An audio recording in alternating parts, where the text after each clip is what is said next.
अब यहाँ पर एक बात आती है। सबसे पहले प्रभु राम ने ताड़का को मारा, एक ही बाण प्राण हर लीना।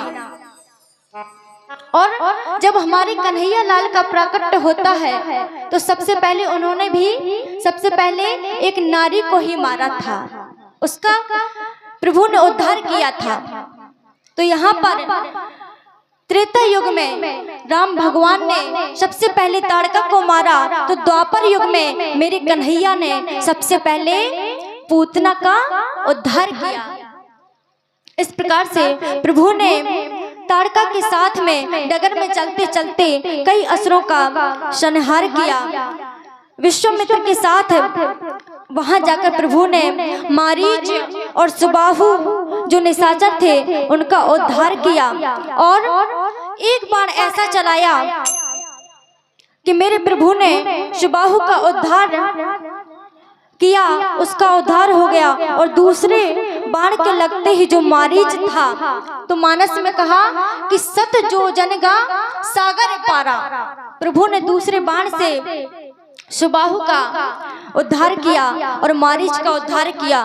इस प्रकार से प्रभु ने जितने कई प्रकार के असुर मिले सभी का संहार किया। और प्रभु के कर कमलों से जिसका उद्धार हो जाए, जिसकी मृत्यु हो जाए तो वो भी उद्धार है, उसको प्रभु का धाम प्राप्त हो जाता है। इस प्रकार से विश्वामित्र जी के साथ में प्रभु राम, क्योंकि ये राम कथा है तो संक्षिप्त रूप में ही सभी लोगों को सुनने को मिलेगी। यहाँ पर भगवान राम और लक्ष्मण जी विश्वामित्र जी के साथ में मिथिलापुरी में प्रवेश करते हैं। और वहां पर उन्होंने सुना क्या कि मिथिलापुरी में सीता स्वयंवर होने जा रहा है।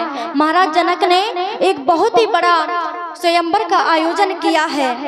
तो वहां पर राम जी लक्ष्मण जी सहित विश्वामित्र जी मिथिलापुर में जाते हैं। वहां पर सीता स्वयंवर हुआ तो मानस में गोस्वामी जी ने लिख दिया क्या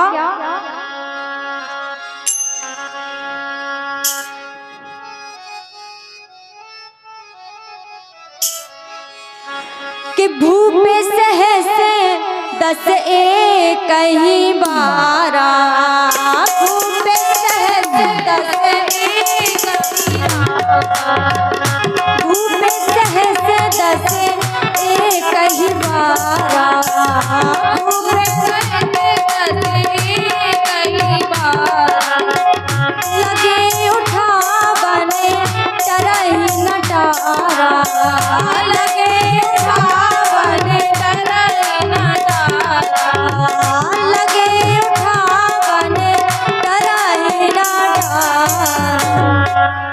बोले वहां पर सीता स्वयंवर में जाकर प्रभु ने जब कोई भी उस धनुष को, शिव धनुष को हिला नहीं पाया तो मेरे प्रभु ने आकर के उस धनुष को, जितनी देर में व्यक्ति की एक पलक झपकती है उतनी ही देर में प्रभु ने उस धनुष के 2 खंड कर डाले। लेकिन यहाँ पर जैसे ही धनुष का खंडन हुआ, प्रभु राम का सीता जी से स्वयंवर हुआ, लेकिन वहां पर कौन आ गए? परशुराम जी बड़े ही क्रोध में आए। क्रोध में आकर के जब प्रवेश किया जनकपुर में, सभी लोग खड़े हो गए परशुराम जी को देख करके। क्यों? क्योंकि सभी लोग परशुराम जी से डरते हैं, सभी थर थर कांप रहे हैं। सभी ने प्रणाम किया, बोली ये तो भाड़ में गया। सबसे पहले ये बताओ कि शिव धनुष को तोड़ने का दुस्साहस किसने किया? इस धनुष को तोड़ने का दुस्साहस किसने किया? और जैसे ही इतनी बात कही तो श्री राम जी तो कुछ नहीं बोले, लेकिन लक्ष्मण भैया सबसे पहले आगे आ गए। बोले अरे प्रभु, इतना छोटा सा मामूली सा धनुष टूटने पर इतनी नाराजगी, अरे ये तो वैसे ही पुराना था। अरे हमने इस धनुष जैसे, अरे हम जब छोटे थे ना तो बचपन में कई धनुष ऐसे तोड़ देते थे। गोस्वामी जी ने वर्णन किया क्या? लक्ष्मण जी कहते हैं अरे बहु धनोही तोरी लड़काई,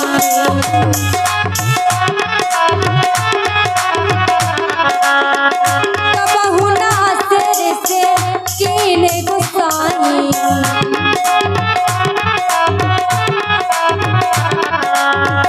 कबहु नासिर से कीने गुसाई। बोले प्रभु, परशुराम जी ने कहा कि तुम नहीं जानते, अरे मूर्ख बालक, तुम्हारा यह साहस कैसे हुआ? सबसे पहले तो ये बताओ तुम कहां से आए हो, किसके पुत्र हो? तुम्हें इतना भी ज्ञात नहीं कि किसी संत को देख करके प्रणाम किया जाता है? बोले महाराज, आपने भी तो मुझे वो अवसर नहीं दिया। बोले अरे अवसर तो देते, अरे मैं इतने आराम से समझा रहा हूँ कि ये पुराना सा मामूली सा धनुष था, अरे छूते ही वो टूट गया तो हम क्या करें, इसमें हमारा क्या दोष है? परशुराम जी अधिक क्रोध में आकर के कई प्रकार की बातें लक्ष्मण जी को सुनाई। लक्ष्मण जी भी चुप नहीं बैठे। जब वार्ता ज्यादा बढ़ गई, क्रोध दोनों का ज्यादा बढ़ गया, तो मेरे प्रभु राम परशुराम जी के सामने आ गए। बोले प्रभु, मैं आपसे क्षमा चाहता हूं, ये मेरा छोटा भाई है और इसको छोटा जान करके आप क्षमा कीजिए। बोले आप तो महान संत हैं, और अगर बालक से कोई भूल भी हो जाती है तो उसको आपका धर्म होता है, संत का धर्म है। क्यों? क्योंकि संत हृदय नवनीत समाना, अरे कहा करी है पर कभी ने न जाना। बोले महाराज, संत का हृदय इतना कोमल होता है, वो किसी पर भी कृपा कर देता है, इसलिए आप इसे अज्ञान समझ करके, अपना बालक समझ करके क्षमा कर दीजिए। परशुराम जी बोले अरे मैं तो सोचता था कि ये जो बोल गया है, अरे तुम इसके बड़े भाई हो? बोला हाँ महाराज। अरे तुम्हें भी इतनी हिम्मत है कि मेरे सामने आकर के मुझसे जुबान लड़ा रहे हो? बोले महाराज, मैं तो केवल आपसे निवेदन कर रहा हूँ कि ये मेरा छोटा भाई है, और छोटा भाई समझ करके आप इसको क्षमा कर दीजिए। परशुराम जी ने प्रभु को नहीं जान पाया। प्रभु ने अपने उसी रूप को दिखाया, चतुर्भुज रूप में प्रकट हो गए, और यहाँ पर परशुराम जी का संदेह दूर हो गया। वहां से परशुराम जी चले गए। यहाँ पर प्रभु राम का सीता मैया का स्वयंवर होता है, और जब मैया जानकी अपनी सखियों के साथ में जयमाला लेकर के आ रही हैं, तो किसी कवि ने बड़ा ही सुंदर सा भाव दिया है। क्या?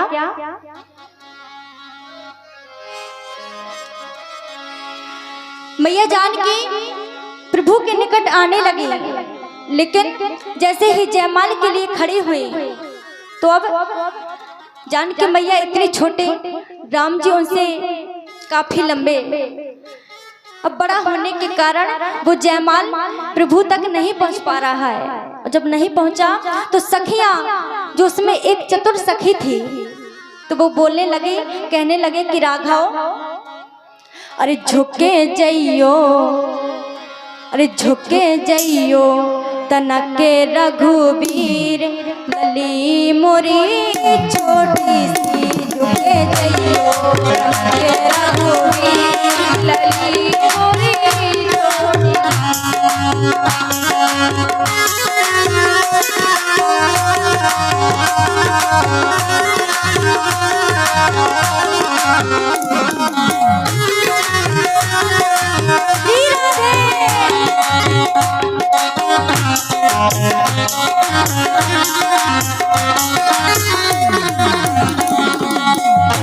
कहने लगी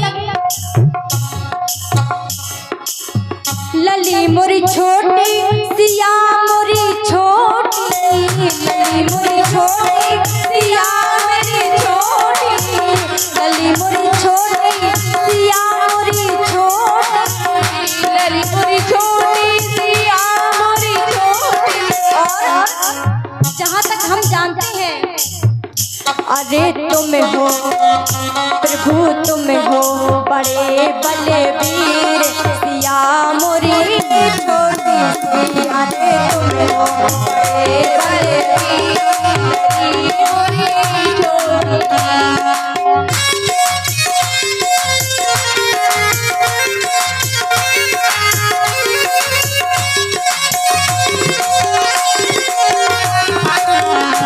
मीठी मीठी तालियों के साथ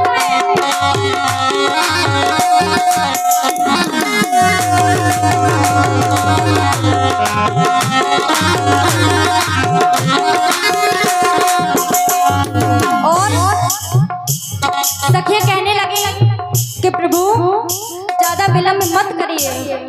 क्यों? क्योंकि जो हमारी जानकी जी है ना, वो ज्यादा कोमल है, और इस कोमलता की वजह से वो इतनी देर से इस माला को लिए खड़ी है। कहने लगी जय माला लिए कब से खड़ी है, जय माला लिए कब से खड़ी है, जय माला लिए कब से खड़ी है, जय माला लिए कब से खड़ी है। और अगर आपने प्रभु थोड़ी देर और खड़ा किया तो होगा क्या? अरे तू खाने लागो शरीर, सिया मेरी छोटी सी, अरे तू खाने लागो शरीर, सिया मेरी छोटी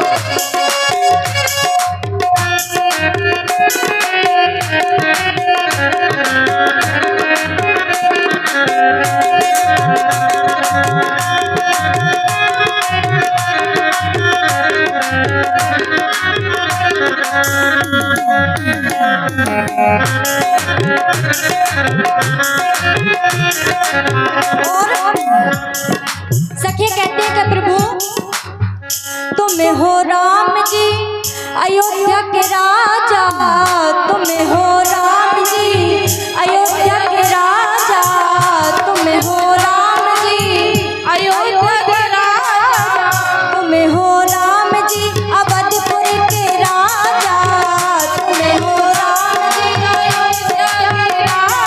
और अरे हम हैं जनक के गरीब, सिया मोरी छोटी सी, अरे हम हैं जनक के गरीब मोरी।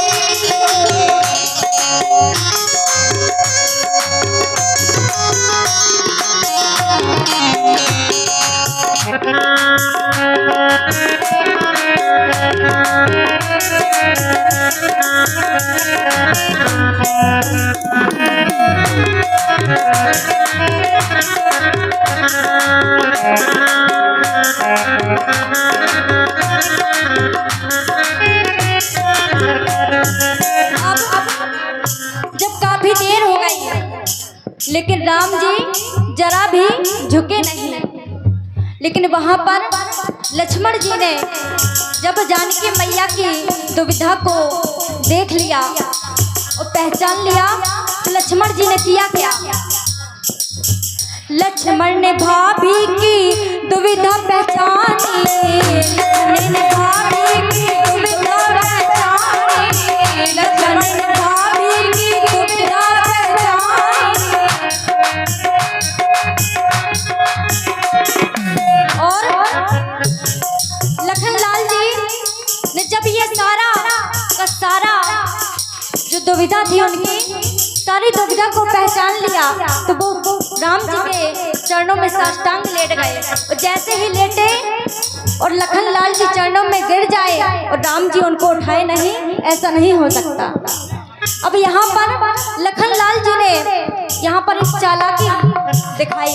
तो जैसे ही साष्टांग लेटे तो प्रभु राम उनको उठाने के लिए झुके, और जैसे ही झुके तो कहना, लखन ने भाभी की दुविधा पहचानी, लखन ने भाभी की दुविधा पहचानी, और राम जी के चरणों में झुक गए वो ज्ञानी, राम जी के चरणों में झुक गए ज्ञानी, राम जी के चरणों में झुक गए वो ज्ञानी, राम जी के चरणों में झुक गए ज्ञानी।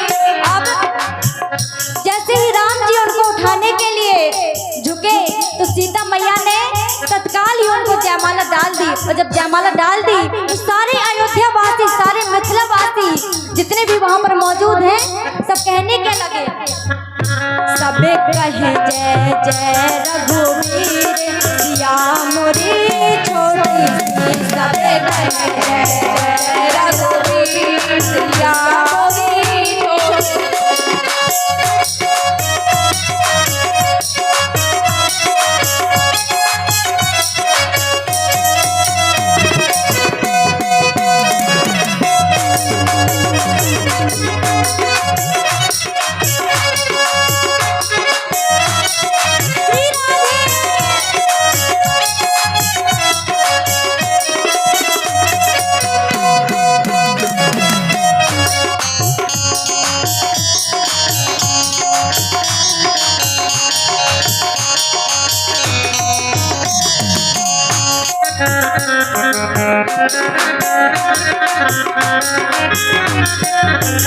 झुके जइयो रघुवीर लली मोरी छोटी सी, झुके जइयो रघुवीर लली मोरी छोटी सी, झुके जइयो रघुवीर लली मोरी छोटी सी। बोलिए सियावर रामचंद्र की जय। और इस प्रकार से प्रभु राम का स्वयंवर हुआ। विधिवत अवधपुर में दूत के द्वारा सूचना भिजवाई गई। वहां से सभी अवधपुर वासी राजा दशरथ जी बारात लेकर के आए और विधि विधान पूर्वक प्रभु राम का मैया जानकी से, भरत जी का मांडवी जी से, और यहाँ पर लखनलाल जी का उर्मिला जी से, और सबसे छोटे जो भ्राता हैं राम जी के शत्रुघ्न, और उनका ब्याह हुआ श्रुतकीर्ति से। यहाँ पर चारों भाइयों का विधिवत विवाह संपन्न हुआ।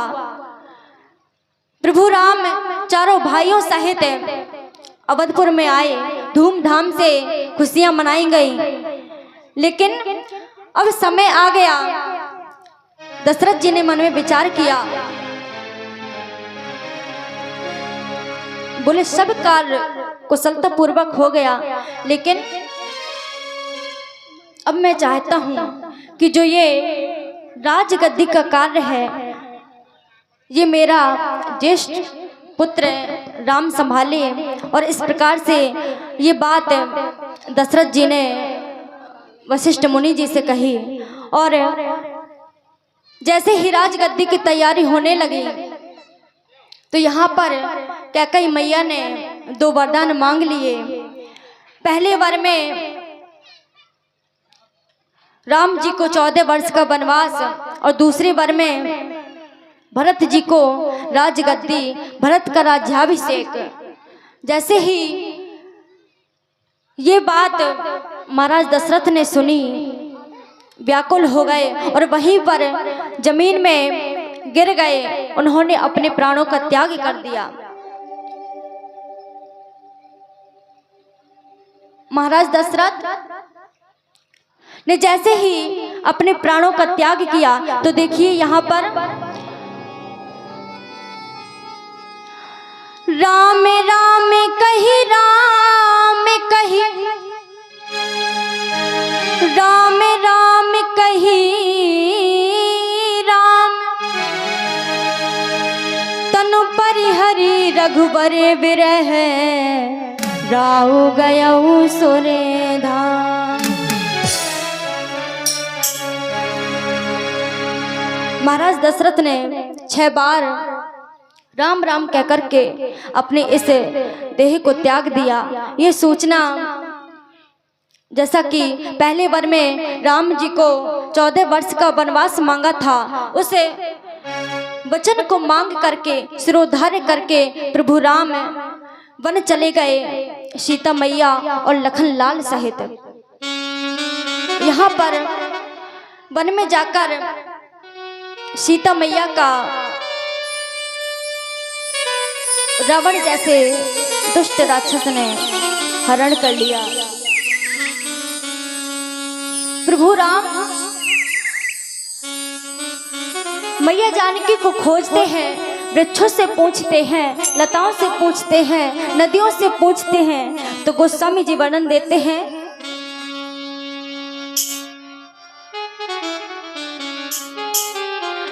हे खगे मृगे हे मधुकरे श्रेणी, खगे मृगे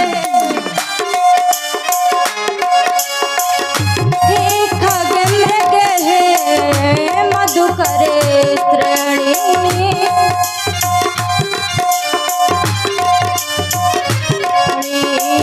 तुम देखी सीता मृग नयनी,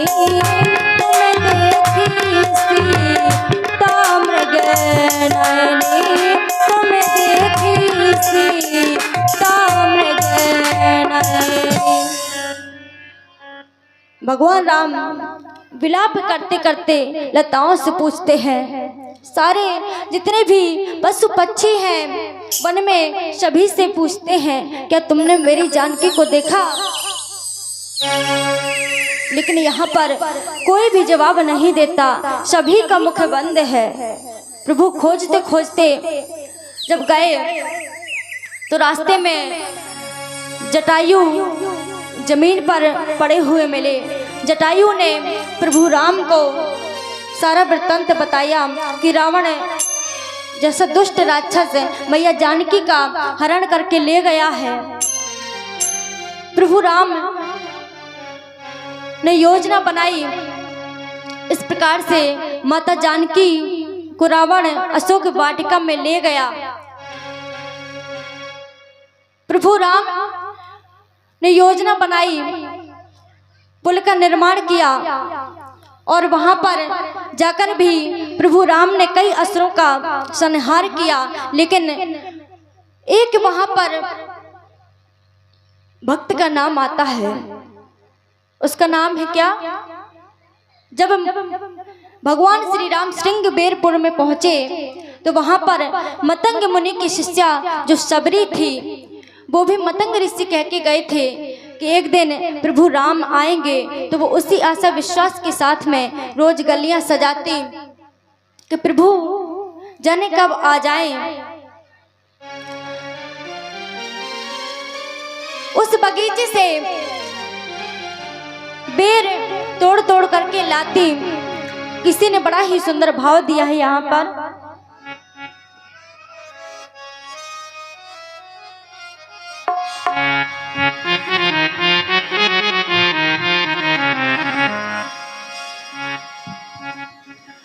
सबरी कहती है,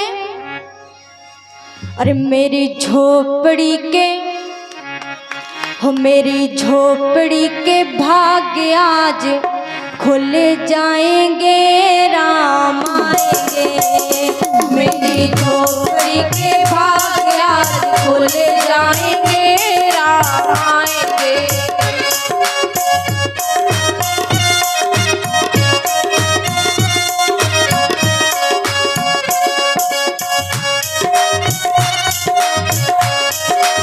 मीठी मीठी तालियों के साथ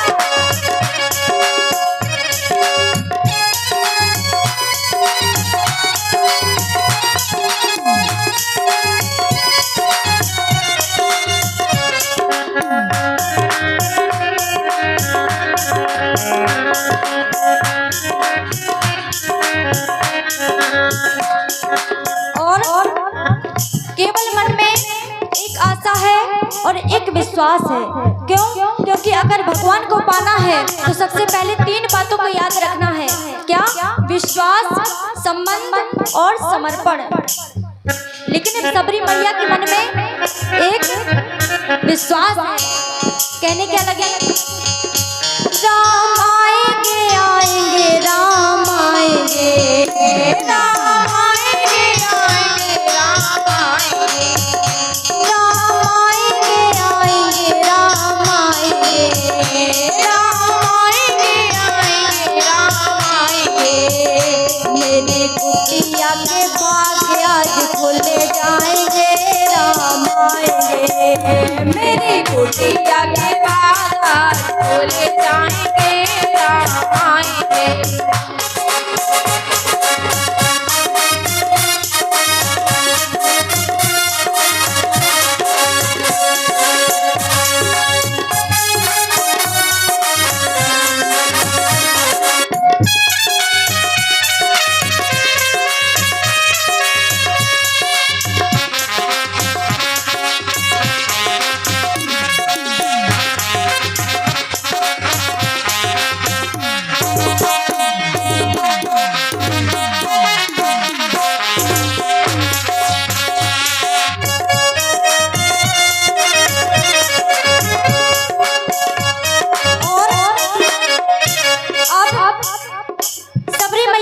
सोच रही है कि अगर राम जी प्रभु मेरे आ गए तो जब आएंगे तो करूंगी क्या, करूंगी क्या?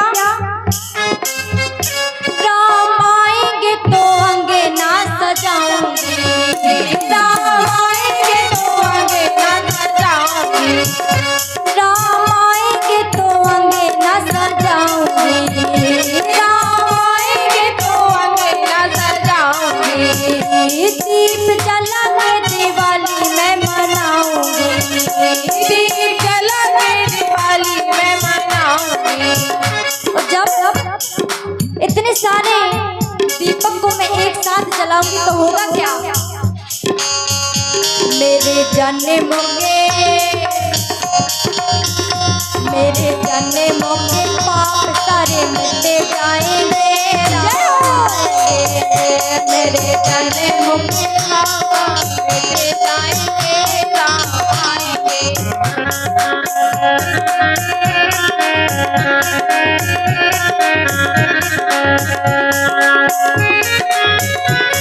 हरि बोल।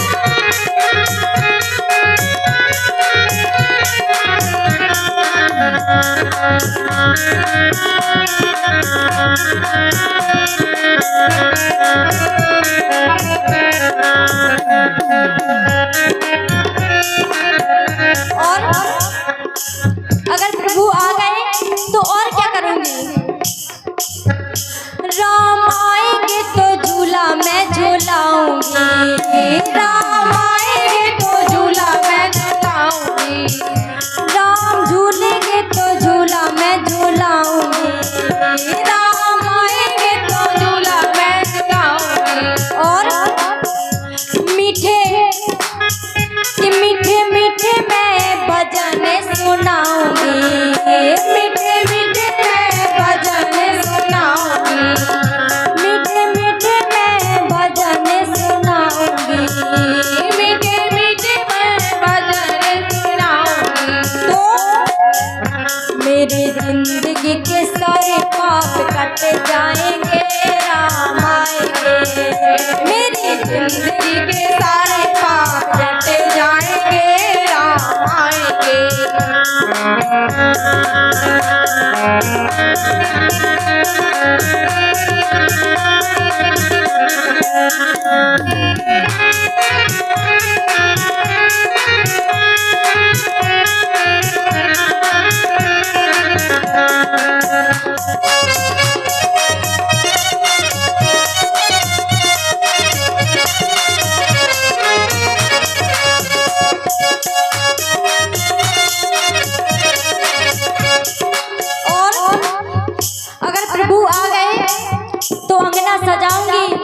दीप जलाऊंगी और प्रभु झूला भी झूलेंगे तो मैं उनको झूला भी झुलाऊंगी। लेकिन उसके साथ मैं तो रुचे रुचे भोग लगाऊंगी, मैं तो रुचे रुचे भोग लगाऊंगी,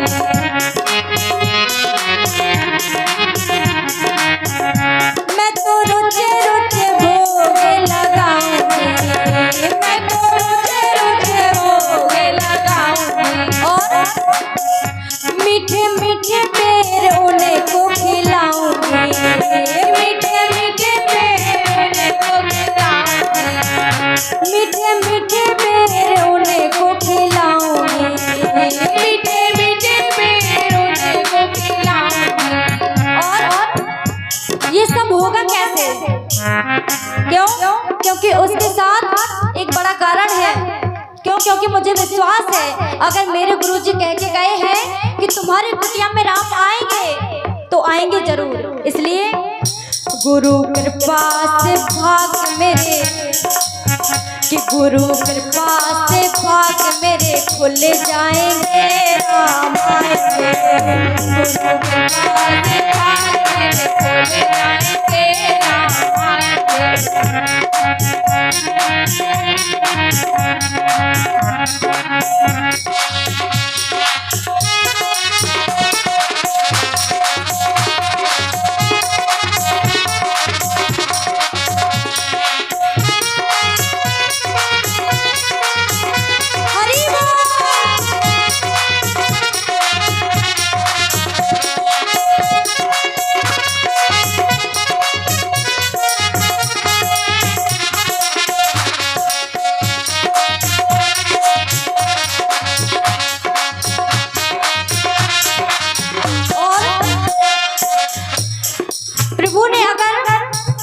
मुझे जैसी भिल्लिनी को एक बार दर्शन दे दिए और प्रभु की कृपा मुझ पर एक बार पड़ गई, उनकी नजर मेरे ऊपर एक बार पड़ गई तो होगा क्या? मेरा जन्म सफल हो जाएगा, मेरा जन्म सफल हो जाएगा, मेरा जन्म सफल हो जाएगा। होगा क्या? जीवन तो सफल होगा, लेकिन उसके साथ तन झूमेगा, मन गीत गाएगा, तन झूमेगा और मन गीत गाएगा, तन झूमेगा और मन गीत गाएगा, तन झूमेगा और मन गीत गाएगा। क्यों?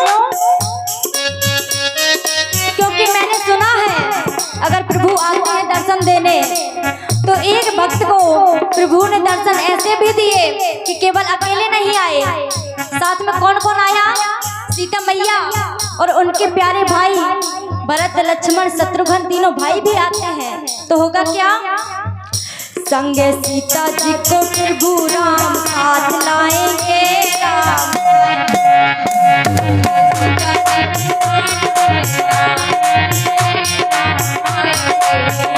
संगे सीता जी को प्रभु श्री राम लाएंगे, राम आएंगे।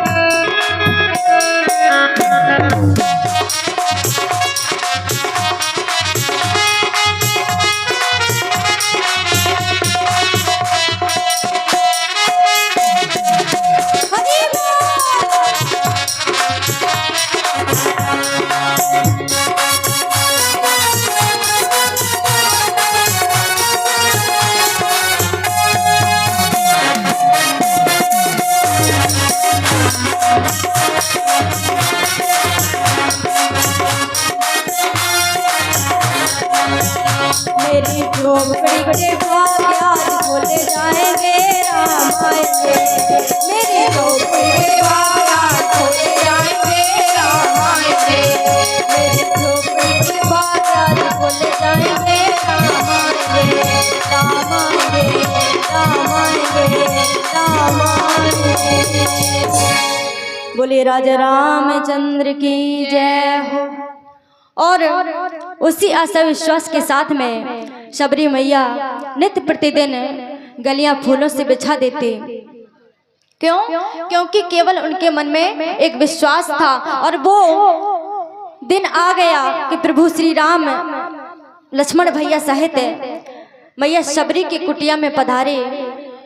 मैया शबरी ने उनके चरण धोए, आसनी पर बिठाया और जो फल नित्य प्रतिदिन अपने बगीचे से तोड़ कर के लाती थी उनको चख चख करके मैया शबरी एक टोकरी में रख लेती। क्यों? क्योंकि अगर मेरे प्रभु को ये खट्टे लग गए तो स्वाद बिगड़ जाएगा, इसलिए पहले मैं ही स्वाद ले लूं अगर ये मीठे हैं या नहीं है। और मैया शबरी ने प्रभु राम को बेर खिलाए और मैया शबरी ने अंत में कहा कि प्रभु मेरे गुरुजी कह के गए थे कि जब प्रभु राम तुम्हारी कुटिया में आए तो तुम उनसे नवधा भक्ति का रसपान करना। प्रभु राम ने कहा कि मैया जितना मैंने संतों से सुना है तो मैं आपको नवधा भक्ति का रसपान कराऊंगा। और मेरे प्रभु ने मैया शबरी को नवधा भक्ति का रसास्वादन कराया और वहीं पर मैया शबरी की आत्मा उस परमात्मा में विलीन हो गई और प्रभु के धाम को प्राप्त हो गई। और यहाँ पर शबरी मैया सुग्रीव जी का भी रास्ता बता के गई। प्रभु राम जी की सुग्रीव से मित्रता हुई, वहां पर भगवान राम ने सुग्रीव के भाई बाली का उद्धार किया। इस प्रकार से प्रभु राम ने अंत में लंका में जाकर के सभी दुष्टों का संहार किया, रावण का वध किया और मैया जानकी को वापस लेकर के अयोध्या धाम में आ गए। जब अयोध्या धाम में आ गए, लेकिन एक बात, जब तक प्रभु राम जी 14 वर्ष के लिए वनवास में थे तब तक मेरे भरत लाल ने चरण पादुका भी अपने पैरों में रखी नहीं, पहनी नहीं। उन चरण पादुकाओं का उसी स्थान पर रख दिया जहां वो राजगद्दी थी। क्यों? क्योंकि उनके मन में यह था कि जब मेरे भैया आएंगे, मेरे बड़े भाई आएंगे, मेरे प्रभु आएंगे, उनका स्थान ही इस राजगद्दी में है, मेरा दास का क्या स्थान है।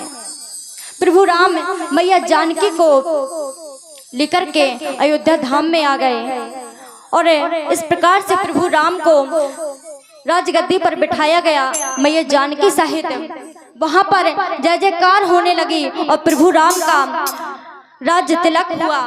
इस प्रकार से सभी लोग धूमधाम से जय जयकार करने लगे। और देखिए, जब वहां पर सीता मैया और राम जी राजगद्दी पर विराजमान हैं तो वहां पर सभी देवता गण उपस्थित हैं और उस छवि को देख करके कहने का लगे,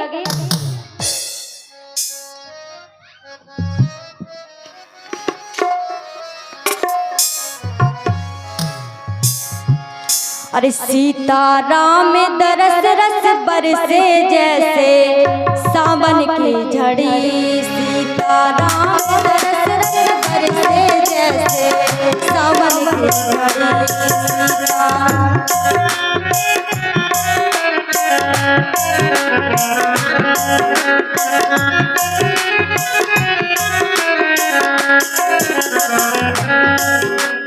सावने की झड़ी प्यासे नैनों में पड़ी, सावने की झड़ी प्यासे नैनों में पड़ी, ऐसे राम दरस रस बरसे जैसे सावन की झड़ी, ऐसे राम दरस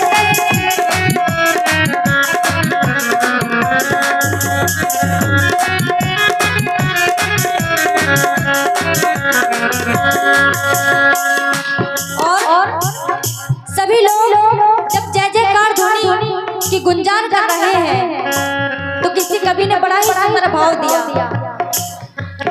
अरे राम लखन अनमोल नगीने, राम लखन अनमोल नगीने,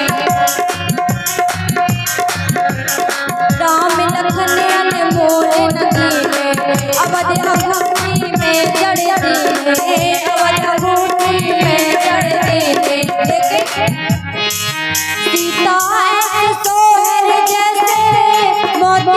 लड़ी, सीता ऐसे सोहर जैसे मोती की लड़ी, ऐसे राम दरस बरसे जैसे सावन की लड़ी, ऐसे राम दरस बरसे जैसे सावन की लड़ी।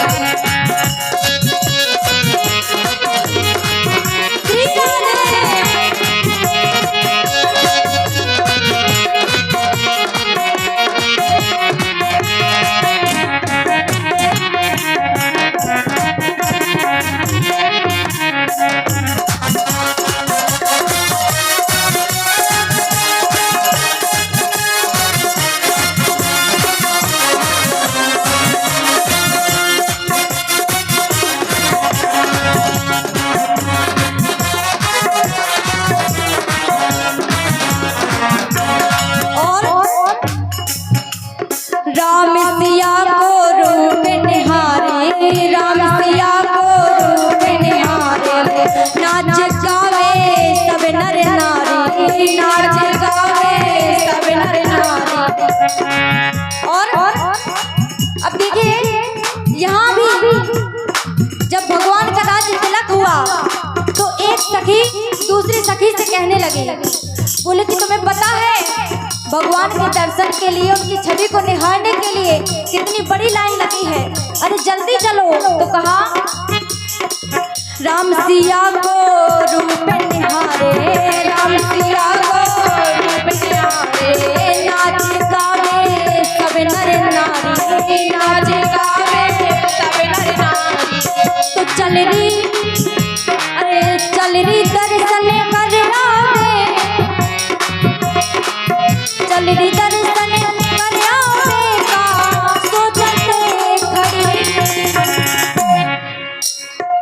चल रही दर्शन कर आवेगा, सोचते खड़ी, ऐसे राम दरस रस बरसे जैसे सावन की लड़ी, ऐसे राम दरस रस बरसे जैसे सावन की लड़ी।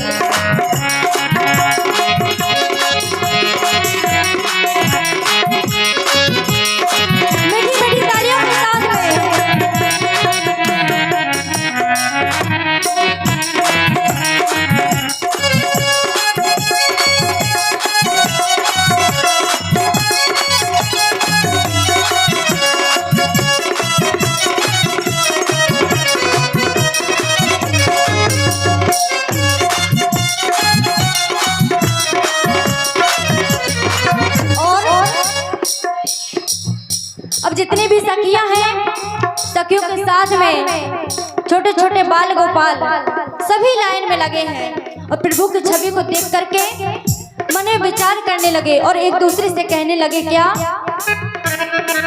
रोम रोम को राम बना लो, रोम रोम को राम बना लो, रोम रोम को नयन बना लो, रोम रोम को नयन बना लो। और क्यों? क्योंकि ब्रह्मा जी वहां पर दर्शन करने आए तो अपने उनके जितने नेत्र हैं वो नेत्रों से छवि को देखते भी उनको ये लग रहा है कि अभी 2 4 10 नेत्र और होते तो उतनी बार हम सिया राम जी का दर्शन कर पाते। तो सोचने लगे रोम रोम को नयन बना दो, रोम रोम को नयन बना दो, सिया राम के दर्शन पालो, सिया राम के दर्शन पालो। क्यों? क्योंकि ये सुंदर सुहानी जो घड़ी आई है कितने वर्षों के बाद आई है। कहा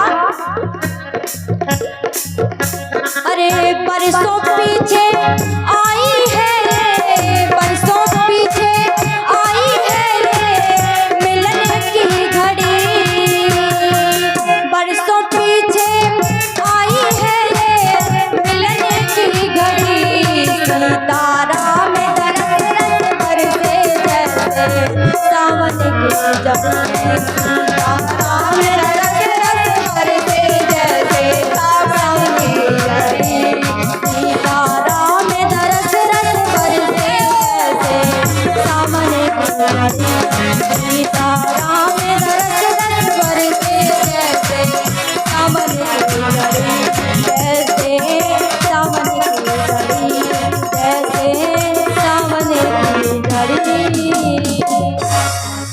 बोलिए सियावर रामचंद्र की जय हो। और इस प्रकार से प्रभु ने राम जी का अवतार लेकर के अनेक दुष्टों का उद्धार किया, संहार किया और भगवान का राज्य तिलक हुआ, राजगद्दी पर बैठ गए। अब यहाँ पर सुखदेव जी महाराज से राजा परीक्षित कहते हैं कि महाराज भगवान ये तो हो गई राम कथा, लेकिन श्रीमद् भागवत कथा में सबसे पहले श्लोक में कहा गया था